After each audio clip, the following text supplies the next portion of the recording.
Hello, my dear listeners. I'm glad to welcome you to my channel. First of all, I want to say a big thank you for your comments on my channel. I'm very pleased. Thank you. Anatoly Petrovich pulled on his wool socks, wincing from the pain in his knees. The joint had made a comeback. Yesterday, during his treatments, the physiotherapist had warned him not to put any weight on his leg. But how can you sit within four walls? The room at the sanatorium, although clean, was cramped. Bare walls, a creaky bed, and a TV with static. He buttoned up his shirt, smoothed his limp hair, and sighed, looking in the mirror. Once fit and handsome, he now saw before him an ordinary old man, Sutulov, with a wrinkled face and bags under his eyes. 68, but he felt like he was 80. His phone vibrated. It was Valentina calling. Tolia, how are you taking your pills? His wife's voice sounded worried. Yes, Valia, everything is on time. He put the phone to his ear with his shoulder, pulling up his trousers. The grandchildren are kissing you. Misha got a B in math yesterday, and Nastya Valentina talked nonstop, and Anatoly Petrovich listened with half an ear, habitually humming at the right places. 40 years of marriage had taught him the art of pretending to listen when his thoughts were already far away. His thoughts were on the evening walk he had promised himself to take after dinner. Don't forget to put on a scarf, it gets cold there in the evenings, Valentina admonished. GU, and don't stay up late, Holly, you need to get some sleep. Yes, yes. Tolia, are you even listening to me? Of course, Valia. I'm still listening, I do everything as you say. The conversation ended as usual, kisses, bye. He put the phone down and thought. His wife was worried, concerned, controlling. It was so familiar that it hadn't evoked any feelings in a long time, neither irritation nor gratitude. Simply a given, like sunrise or the changing of the seasons. The dining room smelled of porridge and burnt toast. Anatoly Petrovich took his place at a table by the window. He always arrived promptly at 8, sat in the same chair, and ordered the same breakfast, oatmeal and tea. The young waiter already knew his habits and brought his order without further ado. Good morning. A woman's voice brought him out of his reverie. Anatoly Petrovich looked up. A stranger stood before him, holding a tray. Excuse me, is this free? She gestured to the chair opposite. All the tables were occupied. He was at a loss. Disturbances in order always threw him off balance. Yes, yes, sit down. He pushed his chair back, awkwardly kicking the table with his foot. The woman wasn't young, at least 50, but something about her made him straighten up. Maybe it was those lively eyes with the little wrinkles at the corners, or the faint smile that seemed to never leave her face. Svetlana, she offered her hand. Anatoly Petrovich shook it awkwardly. Anatoly Petrovich, for some reason, he gave his full name. This is the third day here, and the dining room is still like a labyrinth. She carefully cut the omelette. How long have you been here? Also the third day. He was surprised by the coincidence. So you and I checked in at the same time. Well, I haven't seen you before. I'm not very sociable, he admitted, stirring sugar in his tea. But I'm the opposite. She laughed, and this laughter unexpectedly warmed something in his chest. Breakfast passed unnoticed. They talked about the sanatorium, about the procedures, about the weather. Svetlana told me she worked as a senior salesperson at a supermarket, that she'd been divorced for 10 years, and that her daughter lived in another city. And I've worked at a factory my whole life, Anatoly Petrovich shared. 45 years of experience as an engineer. Wow, quote. Her eyes widened in surprise. That's almost half a century. You must have seen a lot. Tell me about it, quote. And he told me about his first day on the job, about the complex projects, about the young colleagues who came under his command. She listened to him with such interest that he wanted to talk again and again. He'd forgotten the last time someone had listened to him so attentively. After breakfast, they parted ways. Each had their own routines. But during lunch, Anatoly Petrovich couldn't help but look for her figure. He didn't find her. I felt a pang of disappointment and pulled myself together. Why such emotions over a chance encounter? That evening, throwing on an old jacket, he went for a walk. The sanatorium park was small but cozy. Old pine trees, benches, winding paths. He walked slowly, leaning on his cane. His knee ached after the day's physical therapy. Anatoly Petrovich. He turned around. Svetlana was walking along the path, wrapped in a light scarf. The wind ruffled her chestnut hair. Go for a walk. She caught up with him. Can I come with you? They walked side by side, talking about everything under the sun. She told funny stories about her work, and he told army tales from 50 years ago. She laughed so infectiously that he couldn't help but smile back. It's getting cold, Svetlana remarked when the sun disappeared behind the treetops. Perhaps we should have some tea in the hall? The hall was deserted. They settled into a corner where they had set up 2 armchairs and a small table.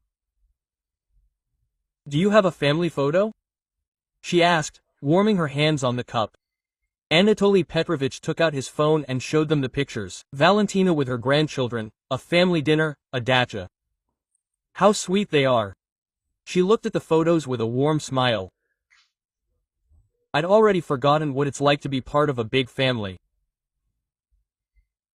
He heard a hint of sadness in her voice. He wanted to console her, to say something encouraging. You are a very good person, Svetlana, he managed awkwardly. Everything will definitely be fine with you. She looked at him with a long gaze that somehow took her breath away. You are a good person too, Anatoly Petrovich. There are few like that these days. He returned to his room late, lay down in bed, and stared at the ceiling. Something had changed, as if someone had opened a window in a stuffy room. He couldn't understand what was happening. He felt the world around him had become brighter. Quote, I'll call Valentina before bed. She told him about her neighbor from the 5th floor, about her blood pressure spike, about the prices of vegetables. He answered monosyllabically, his thoughts returning to their evening walk, to Svetlana's laughter, to her eyes.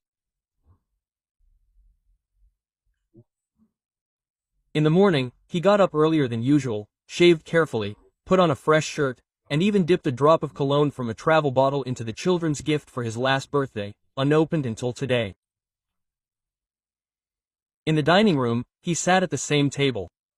His heart was pounding when he saw Svetlana enter. Quote, Can I come in? She asked with a smile. I was hoping you'd come, he admitted honestly, immediately embarrassed by his own frankness. The days flowed differently. Morning meetings over breakfast, afternoon procedures, evening walks. Sometimes they played chess in the hallway. She proved an unexpectedly strong opponent. Sometimes they simply sat on a park bench, watching the leaves fall.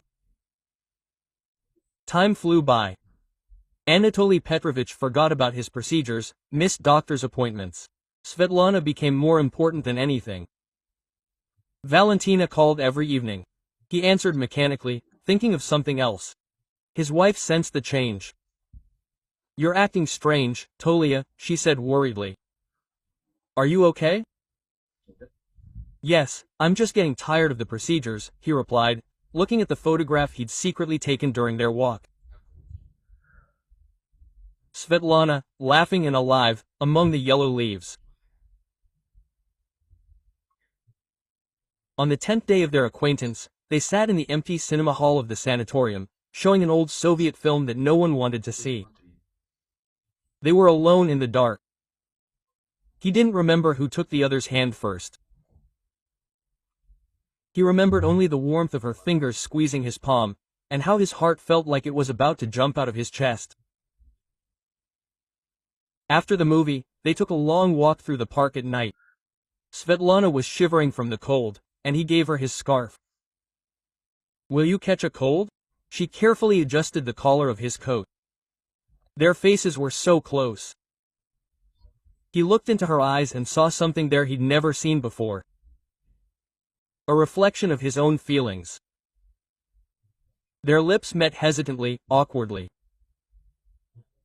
He hadn't kissed anyone except Valentina for over 40 years, but his body remembered how to hug, how to come to her, how to lose himself in the moment.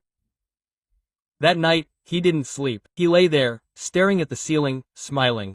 Like a boy. A hurricane of emotions raged inside him. Delight, fear, guilt, happiness. At 68, he fell in love as in his youth. They were inseparable during their last week at the sanatorium. She showed him photos of her apartment and talked about her plans for the future. "I've always dreamed of going to the sea," she said, resting her head on his shoulder. "To a real 5-star hotel, with everything included." Silly, right? Not silly. He kissed her hair, inhaling the scent of shampoo. There's nothing silly about dreams. The last evening was special. They exchanged phone numbers, addresses, promised to write, call, and meet as soon as possible. "I don't want to leave," she admitted, looking at the sunset. "Me too." He squeezed her hand tightly. But this wasn't the end. They stood in an embrace until late at night. Two people who found each other too late, or maybe just in time.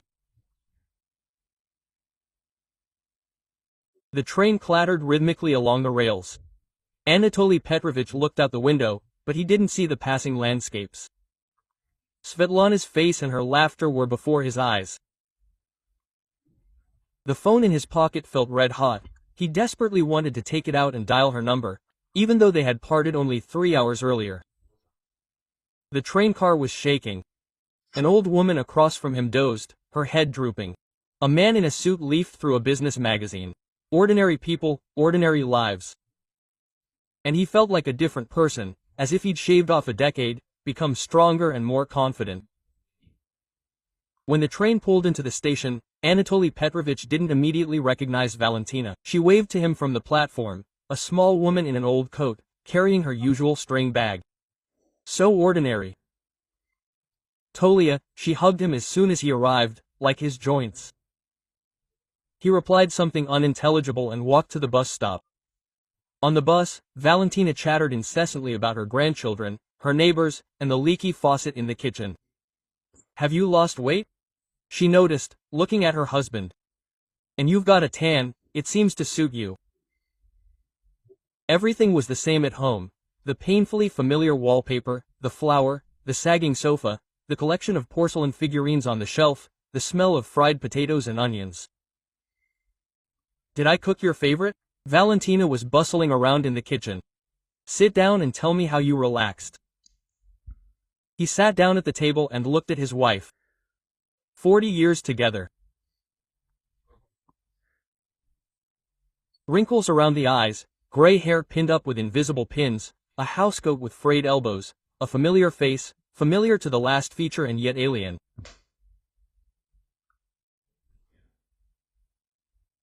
The phone vibrated in his pocket. A message from Svetlana. "I've arrived. I miss you already. Kisses." His heart began to beat like crazy. He apologized, went to the bathroom and replied, "I've arrived. I miss you very much too. I think about you every minute." In the evening, lying next to his wife in bed, he couldn't fall asleep. Valentina was quietly snoring, her back to him. They had been sleeping like this for a long time, turned away from each other, maintaining an unspoken boundary in the middle of the bed. Anatoly Petrovich looked at the ceiling. 2 weeks in the sanatorium had turned his whole life upside down. He thought about Svetlana, about her lips, about the warmth of her body. He thought about the words she whispered to him on the last night before parting. "We deserve happiness." It's never too late to start a real life. I'm waiting for you. The week dragged on endlessly. He paced the apartment like a shadow, doing something out of inertia. Valentina looked at him with anxiety, touched his forehead, asked if he was ill. He made excuses, wrote messages to Svetlana at night, and during the day they called each other when his wife went to the neighbor. He felt no shame, only impatience and a strange determination. On Wednesday, when Valentina left to pick up her grandchildren at kindergarten, he sat down and counted all his savings. Almost 2 million rubles in the account accumulated over the years of work, plus money from the sale of the dacha. He had a good pension, an engineer's pension, enough for a new life. On Thursday, he called Svetlana and said what had been spinning in his head all week. Quote, "I'm leaving my wife for you." There was a pause on the phone, then her voice, trembling with emotion. "Are you sure, Tolia? This is a serious step. I've never been so sure in my life." He felt his hands tremble. "I want to be with you. I want to start all over again." She began to cry. He heard those quiet sobs and felt his heart squeeze. Quote, "I'll wait," she whispered. "Come when you can." On Friday, returning from a walk with his grandchildren, he found Valentina ironing. She was sipping something under her breath, smoothing his shirt. Quote, "Valia, we need to talk." His voice sounded muffled. "Did something happen?" She turned off the iron and turned to him.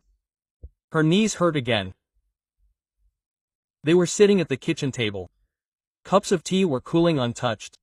Valentina listened silently, only her fingers fiddling with the edges of the tablecloth. When he finished, a silence fell over the kitchen, so thick that it seemed you could touch it with your hands. Quote, "Who is she?" Valentina finally asked. "We met Svetlana at the sanatorium." How old is she?" 50, Valentina chuckled strangely.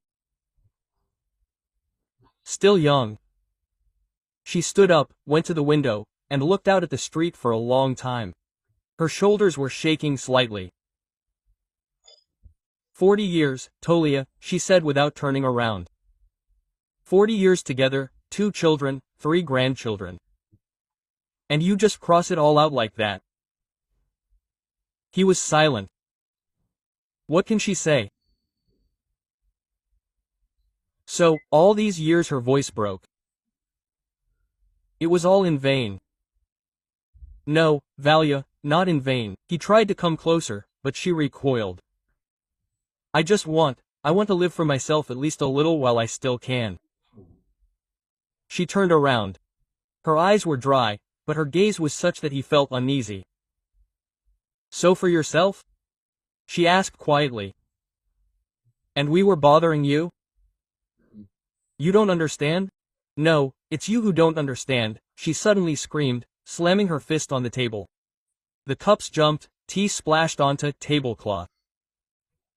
"You don't understand what you're doing at your age." The young woman beckoned with her skirt, and you, like a boy, ran after her. She screamed for a long time, cried, begged him to come to his senses, threatened, and cried again. He sat with his head down.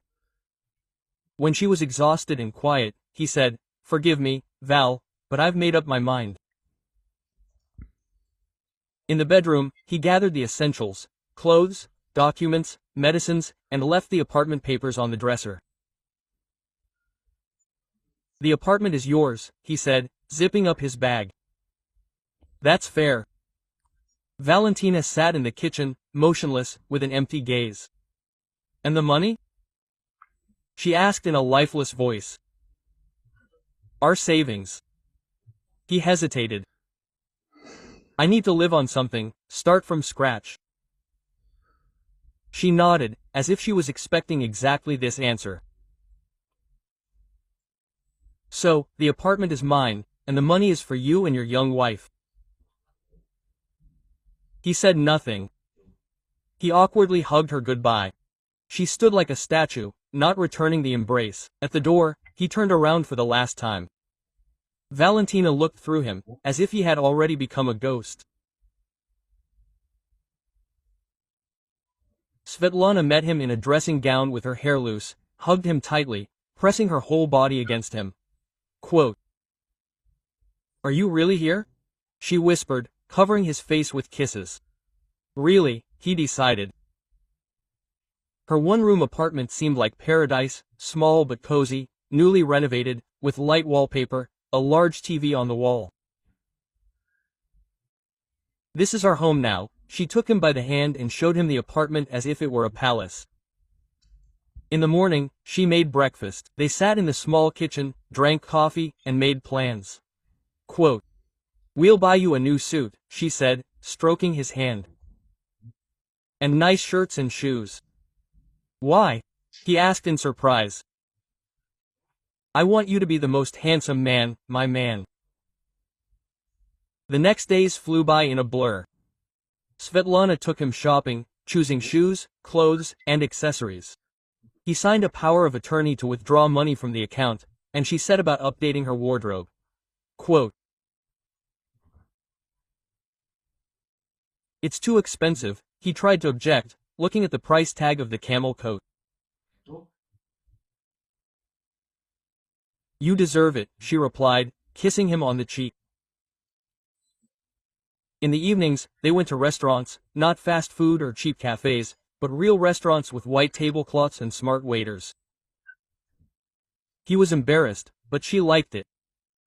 She ordered expensive dishes, fine wines, and desserts. Quote, "I've never lived like this," he admitted once as they dined in a panoramic restaurant overlooking the city at night. "And I've always dreamed of it." She raised a glass to us. A week later, she showed him a travel agency brochure. Turkey, a 5-star hotel, all-inclusive. She'd always wanted to go there. Her eyes gleamed with such desire that he couldn't refuse. The trip was expensive, but she was so happy, so grateful, that all doubts disappeared. Besides, wasn't this why he'd saved up all these years, to finally live life to the fullest? They spent 2 weeks in Turkey.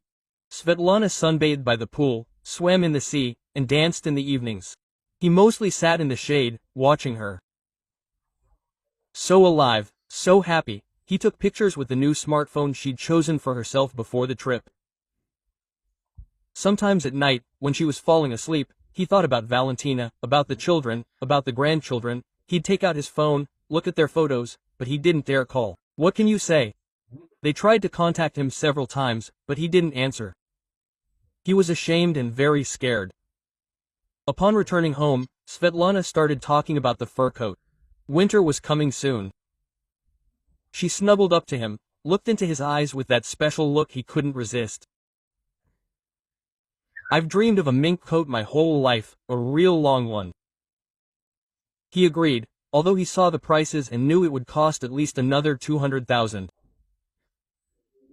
But how can you refuse the woman you love? Then there were genuine leather boots, gold earrings with diamonds, a new sofa for the living room, and the latest plasma TV. Quote,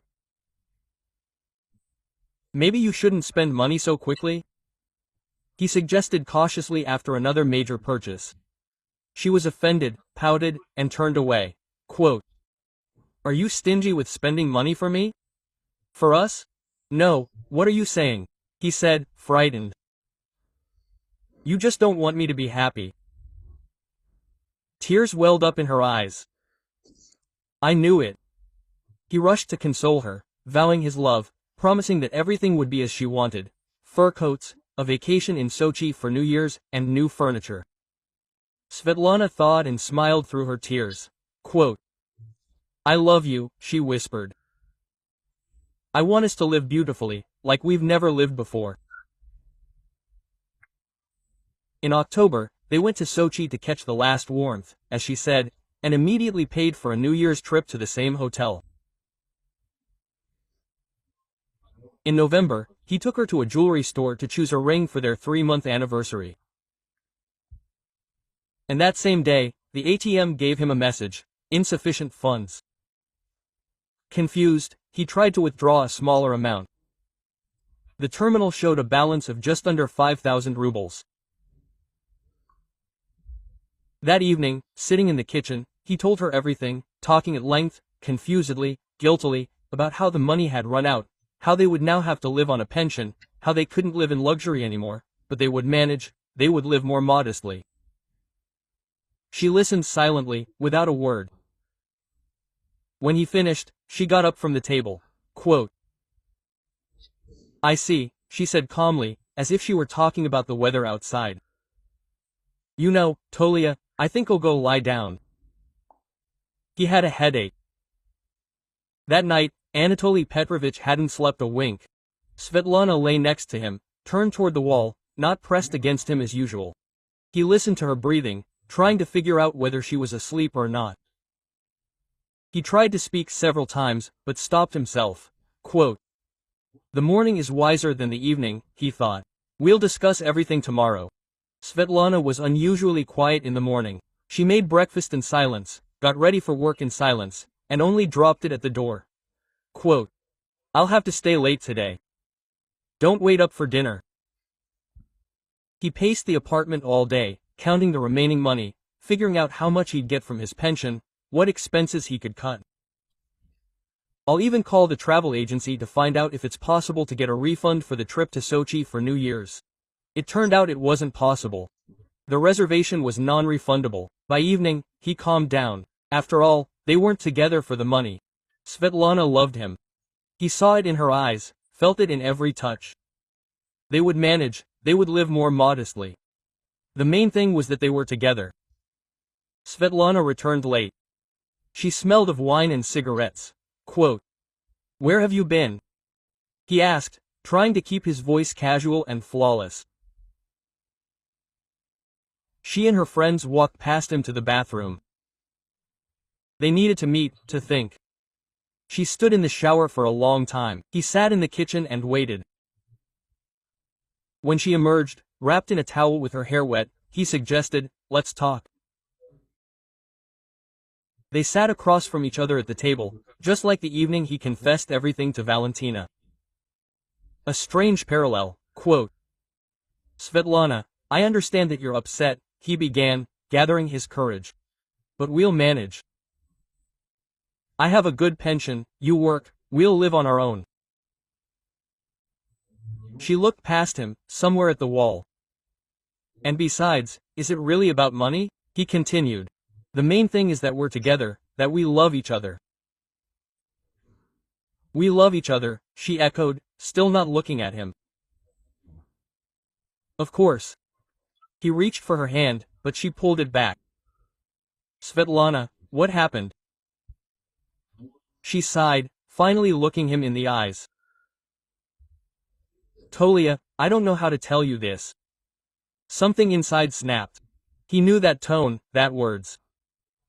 That's how conversations begin that change your whole life. Quote, "I am very grateful to you for everything," she said slowly, choosing her words. "These months have been interesting. I think we should take a break." "A break?" Quote, he asked again. "What do you mean, a break?" "I need space, time to think." She twirled a strand of wet hair around her finger. "Maybe we rushed things too much?" But he couldn't find the words. "We love each other. You said it yourself." "It's not about love, Tolia." She winced. "It's about reality. I'm not ready to live in poverty, to deny myself everything."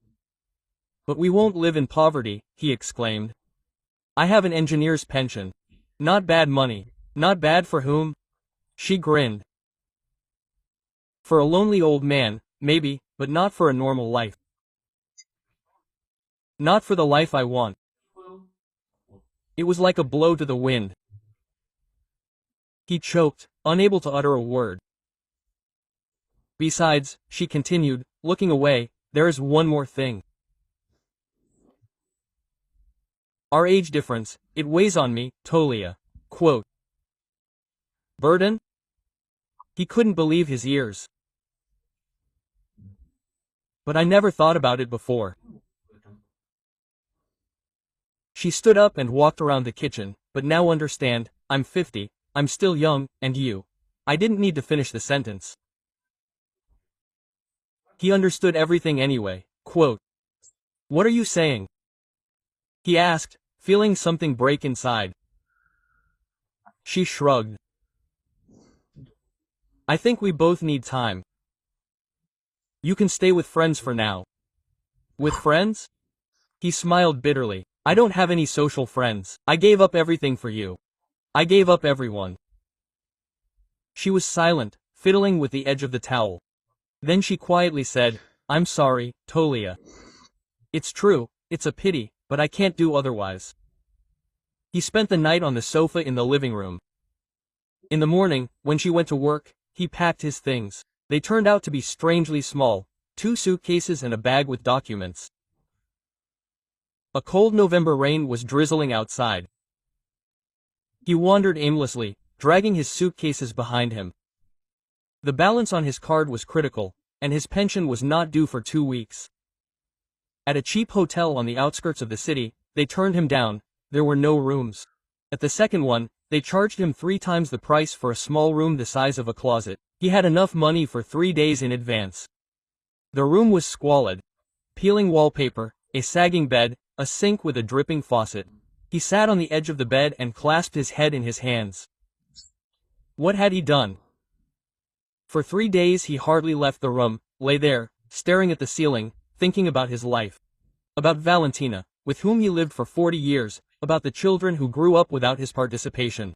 He was always busy with work and his career, with his grandchildren, whom he saw on weekends without really delving into their lives. About Svetlana, who made him feel alive and then crushed him like an insect. On the 4th day, the administrator knocked on the door. Will you pay or move out? He had no money. He silently packed his things, went out into the rain, wandered to the metro, then realized there was no metro either, so he walked. The cold wind cut right to the bone. The boots Svetlana had bought in an expensive store were soaked through. His camel haircoat was heavy with moisture. By evening, he reached a residential area where rooms were rented for less. In one of the communal apartments, he found a small room, a former storage room converted into living space. The owner, an elderly woman with an unkind look, took a week's advance payment and his passport as collateral. Quote. No noise and no guests, she warned. And be home by 11, I won't open the door any later. The room was even worse than the hotel room. Damp, with mold stains on the walls, it smelled of cats and something sour. A folding cot instead of a bed, a rickety table, a dim light bulb under the ceiling. He lay down without undressing, unable to sleep. Svetlana's face was before his eyes, sometimes happy from her sanatorium days, sometimes cold from their last meeting. In the morning, he started coughing. By evening, his temperature had risen. The landlady, seeing his condition, just shook her head. If you get sick, move out immediately. I don't need epidemics here. He lay in a semi-delirious state for 2 days. The cough wouldn't go away. His temperature rose and fell. There was no money for medicine. He drank tap water and brewed some suspicious tea bags the landlady had brought. When things got really bad, he took out his phone. It had long since run out of battery, and there was no charger. He asked his neighbor in the communal apartment, a perpetually drunk plumber, to call. He dialed Valentina's number. The beeps dragged on endlessly. Finally, she answered. Quote. Valia, he croaked. It's me. She was silent. He heard her breathing, but no words. Quote. Valia, he coughed, and couldn't stop for a long time. I feel bad, Valia. Where is your faint-heartedness? His wife's voice sounded muffled, alien. We parted. Silence again, then quiet. What happened? The money ran out. He tried to smile, but only a wheeze came out. And with it, love.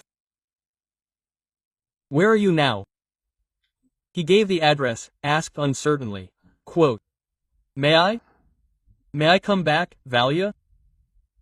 The silence lasted so long that he thought the connection was lost. Then he heard her sigh. Quote, The address, tell me again. The exact one, I'll come. She arrived 2 hours later, knocked on the door of his closet, entered without waiting for an answer. She stopped at the threshold, small in an old coat with a bag in her hands. So familiar, so dear. Quote, My God, Tolia, she whispered, seeing him. What have you done to yourself? He tried to get up, but coughed, clutching his chest. She rushed to him, hugged him by the shoulders, helped him sit up. You must have incontinence. She touched his forehead. You're burning up. Can you pack your things? Are you taking me? He couldn't believe his ears. What should I do with you? She shook her head. I can't leave you here to die. In the taxi, he leaned against the window, falling into the slithering. Through the haze of heat, he saw familiar streets, houses, squares. Valentina held his hand tightly, reliably. Quote, Be patient, she said. We'll get home soon, we'll call a doctor. At home. The word echoed in his chest with a dull ache. Did he still have a home? The apartment greeted him with a familiar smell. Cabbage pies, valerian root, old books. Valentina helped him undress, put him to bed, called a doctor, gave him hot tea with raspberries. Quote, No pneumonia, but a bad cold, the doctor stated after the examination. Ideally, he, of course, needs to be hospitalized. Quote, No need, we will treat him at home, Valentina replied. The next days merged into one endless nightmare for him. Fever, cough, injections. Valentina did not leave his side, changing compresses, giving him medicine, monitoring him, giving him warm broth. One night, when the fever finally dropped, he woke up and saw her dozing in a chair by his bed, haggard, aged, with new wrinkles on her face. And so beautiful. Quote, Valia, he called quietly. She perked up and opened her eyes. What's wrong with you? No, he shook his head. Me? Thank you, Valia. She straightened the blanket and poured water into a glass. Drink, you need a lot of fluids. Why are you doing this? He asked, looking into her eyes. After everything I shut up, she interrupted. We lived together for 40 years. Did you really think I would leave you on the street? I don't deserve it. It's not for you to decide what you deserve. She pursed her lips. Get well soon, and then we'll see. Valentina looked at him and sighed. Tolia, gray hair in his beard. A devil in his ribs. And where were your brains? Valia, he looked up at her. Will you ever forgive me? She was silent for a long time, putting things in piles, then said quietly. I don't know, Tolia, I don't know. You can't glue a broken cup back together. I understand, he nodded. I ruined everything. Yes. She looked him straight in the eyes, ruined it. We lived together for 40 years, and I can't see you left on the street, so live. But what? But he held his breath. But now we're just neighbors. She turned away so he couldn't see her face. Just roommates, nothing more. He nodded silently. What else could he say? Silence hung in the room, heavy and uncomfortable. Snow fell outside, blanketing the city in white. Music played somewhere in the neighboring yard. Life went on. Valentina left the room, closing the door tightly behind her. He was left alone in his former apartment, where he had once been the owner and now a hanger-on, tolerated out of mercy. The snow kept falling, covering up the traces of the past, erasing the paths to the future.